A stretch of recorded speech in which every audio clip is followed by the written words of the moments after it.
Ini nek dicarekan kewenangan bukan di saya, di siniran tengarti-ngarti gelok sugan sia teh. Ini saya nggak mau.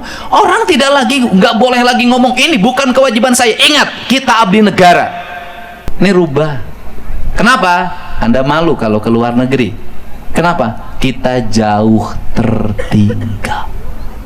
Kalau nggak sanggup bekerja, pilih saya mengundurkan diri, pengen pensiun. Karena apa? Karena tak sanggup bekerja dengan gubernur ini. Begitu caranya. Inilah pesan dan juga sindiran keras Kang Deddy untuk para ASN saat upacara pelantikan. Nah, untuk itu birokrat, kita mendapat uang, mohon maaf ya, kita mendapat uang tunjangan kinerja, mendapat uang gaji dari mana?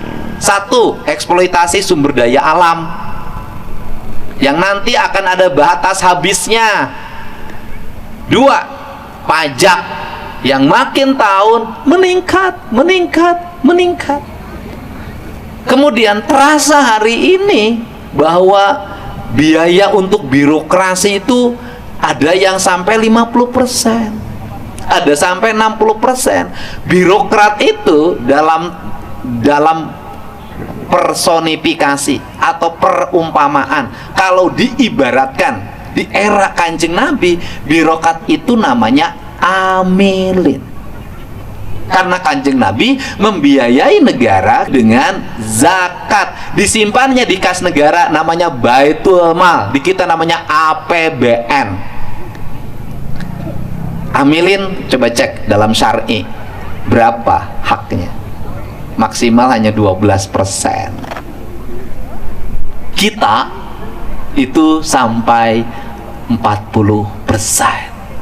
Dampaknya apa? Beban biaya birokrat bukan hanya tunjangan birokrat itu, bukan hanya gaji, perjalanan dinas, pemeliharaan mobil dinas, pemeliharaan rumah dinas, yang serba dinas. Nah, apa dampaknya?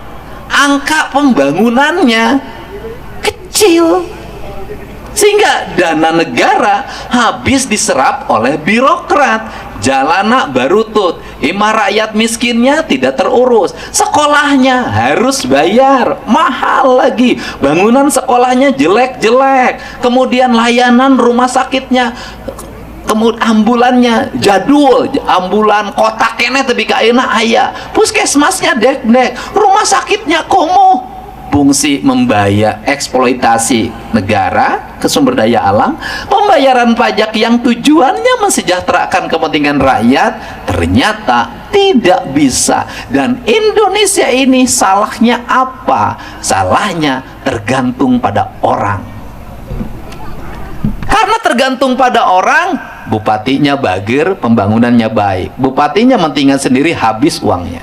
Gubernurnya bager, baik. Gubernurnya mementingkan dirinya sendiri, habis uangnya. Tidak dalam sistem. Nah, ke depan semua harus sistem. Maka provinsi memelopori sistem apa? Anggaran pajak kendaraan bermotor 100% untuk kepentingan infrastruktur jalan. Itu sistem.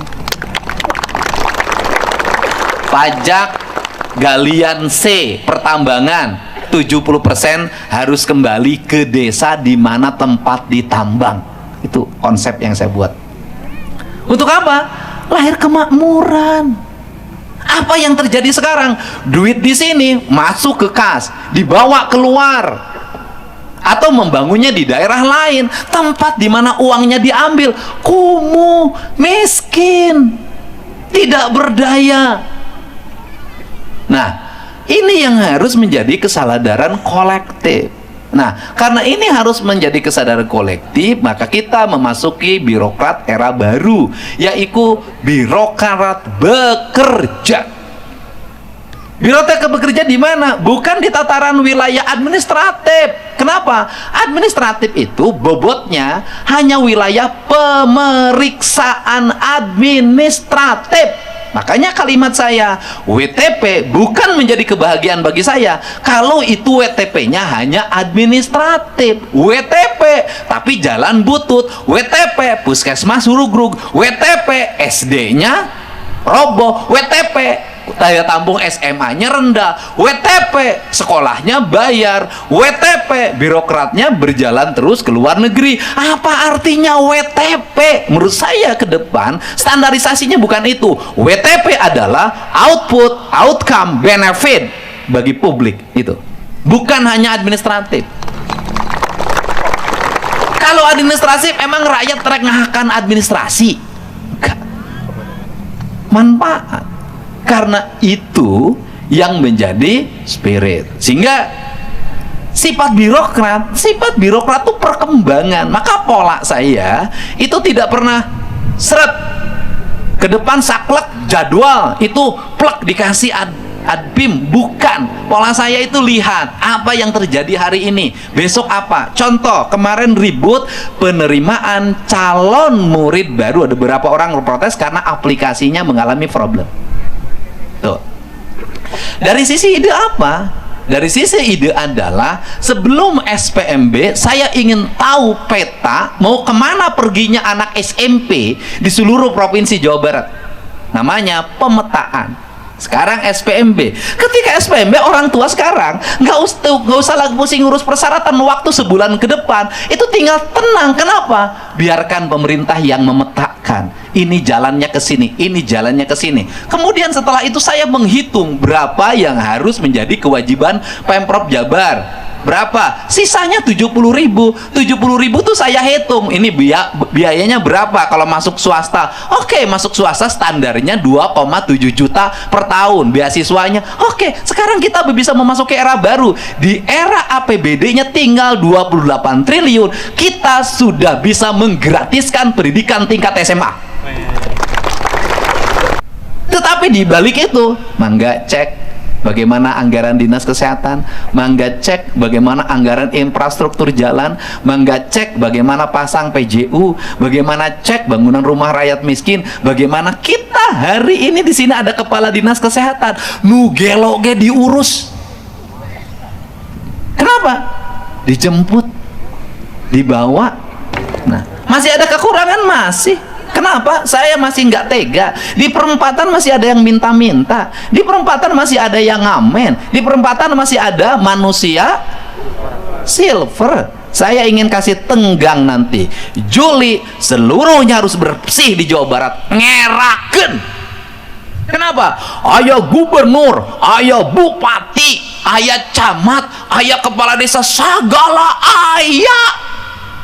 Tapi molor wae. Saya nggak usah jauh ya. Saya itu tinggal di Subang. Namanya Lembur Pakuan. Jujur ya, secara pribadi hati saya miris. Kenapa? Di gerbang tol saya harus ngurusin mobil yang parkir di mana saja. Dikasih taman tidak ada yang nyiram. Tiap malam orang pungut pedagang kaki lima, tapi yang nyapunya tidak ada. Halaman kantor kecamatan berantakan. Aya tiang lampu dengdek yeu teu dibenerkeun. Saya tidak ngerti. Ini nek dicarekan kewenangan bukan di saya. Di siniran teu ngarti-ngarti gelo sugan sia teh. Ini saya nggak mau. Orang nggak boleh lagi ngomong ini bukan kewajiban saya. Ingat, kita abdi negara. Sampai yang mengerjakan saya nyuruh Babin Kaptib, Mas, anggota polisi yang Babin Kaptib di tempat saya dikasih tugas tiap pagi bawa mobil tukang nyiram, siram ku urang geuskeun bae nitah mah hese. Ayeuna dititah, heueuh ayeuna divideokeun isugna leungit deui. Itulah tukin berbasis selfie. Ini rubah. Kenapa? Anda malu kalau ke luar negeri. Kenapa? Kita jauh tertinggal. Kebersihan kita tertinggal, keteraturan lalu lintas ketinggal, pelayanan kita tertinggal, kecepatan layanan kita tertinggal. Kita jauh. Kita adalah negara birokrasi. Jumlah birokratnya loba pisan. Semua sistem dibirokrasikan. Tunjangan kinerja kita itu tahu nggak tukin kita berapa? 1,9 triliun. Bayangin. tukinnya 1,9 triliun, APBD-nya 28 triliun, tukinnya saja sudah 1,9 triliun. Anggaran bangun ruang kelas berapa? Hanya 300 miliar. Nah, saya ingin telaah yang tukin itu harus jatuh pada orang yang bekerja dengan baik. Nah, terus ada akal-akalan di Pemprov ini, kelakuannya apa? Ini aneh. Ini harus menjadi bahan pembicaraan oleh Badan Kepegawaian Negara. Apa itu? Orang Pemprov nggak mau kerja, nggak mau didemo, nggak mau dimarahin gubernur, nggak mau ngejar target, maka pilihlah fungsional. Fungsionalnya bukan dokter, fungsionalnya bukan dokter, bukan paramedis, administrasi. Fungsional ini lebih aneh lagi, usia pensiunnya 60. Lebih aneh lagi, menang tunjangan tapi nyarekan lebih gede tunjangannya dari struktural. Ini nggak bener ini. Bayangin Pak, orang yang kerjanya beresiko tunjangannya lebih kecil daripada orang yang kerjanya tidur. Yang beresiko pensiunnya lebih cepat. Yang fungsional itu pensiunnya 60 tahun dan dia menghabiskan uang tanpa manfaat bagi daerah, bagi rakyat. Saya ingin mengevaluasi, saya akan majukan nota ke menteri, ini benerin. Kenapa? Karunya anu bagawan kapanasan, kahujanan, tiap hari dimaki-maki orang, didemo orang, kadang harus menghadapi pemeriksaan administratif, kadang menghadapi pemeriksaan hukum. Tunjangannya rendah, resikonya tinggi. Kemudian akhirnya para ASN Provinsi Jawa Barat begitu dicarikan ke gubernur, pundung, saya memilih fungsional saja. Kalau menurut saya nggak begitu. Kalau nggak sanggup bekerja, pilih saya mengundurkan diri, pengen pensiun. Karena apa? Karena tak sanggup bekerja dengan gubernur ini. Begitu caranya. Saya ingin birokrat itu ada outputnya, outcome-nya, dan benefitnya. Bila perlu ke depan fungsional, diperbanyak apa? Fungsional yang layanan.